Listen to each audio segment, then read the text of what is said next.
Good morning, everybody, and this is your Dow Jones day trade setups for today. So we sort of, as expected, didn't get going. We sort of started pulling back onto structure, and I've left the zones in that we're looking at yesterday because I think they're still very much in play, and that's at 33,554 and 33,488. Now, if you start dropping down through the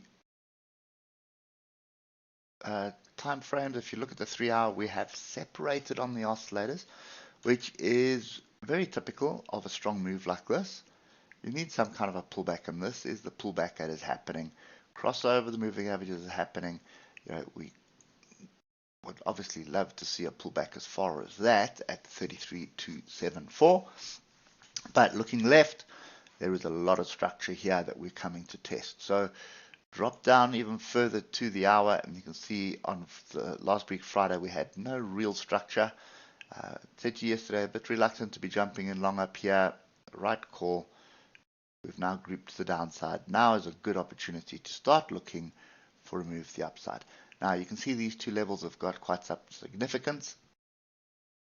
So 33,554 is something you need to pay attention to, and then also 33,488 and in between.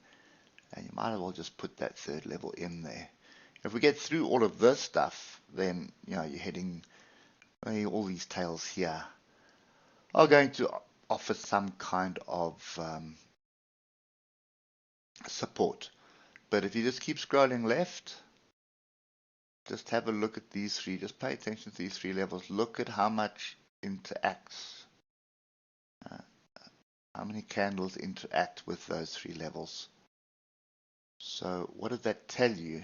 I mean, I can keep going back, but you can see what I'm talking about. What does that tell you? It tells you that there is some extreme interest here.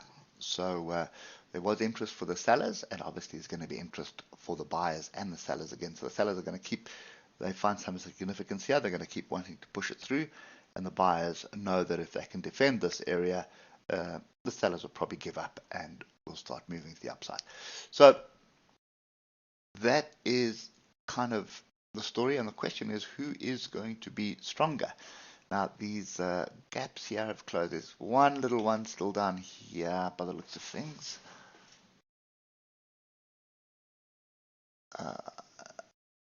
No, that's not a gap. Okay, so that's not a gap, and nothing further down. Okay, so these two little gaps are closed. So yeah, I would definitely be looking for some decent price action off one of these levels.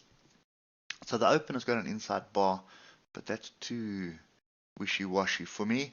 I'm looking for an inside bar and a golfing bar or a pin bar off 33,554 or a little bit lower down here at 33,500 area.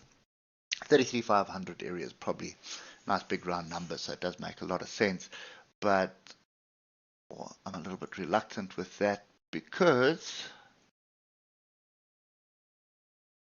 we have a break here of a wedge. So it could be a retest of the wedge, would make sense, or alternatively it's just going to build some structure, bounce up, come test the structure, and then break. So the last level you want to keep in is the current high of the day at the moment, but just wait for the European Open because it may just print another high then reject that, they move down into this area. Now if Europe is just going sideways or falling, I wouldn't chase the shorts, I would just wait lower down at better structure. Okay, anyway, that's kind of my view at the moment. Looking for something to happen, and I do believe we're going to have something happening shortly. Hope that helps, and we'll catch up with you tomorrow morning. Cheers for now.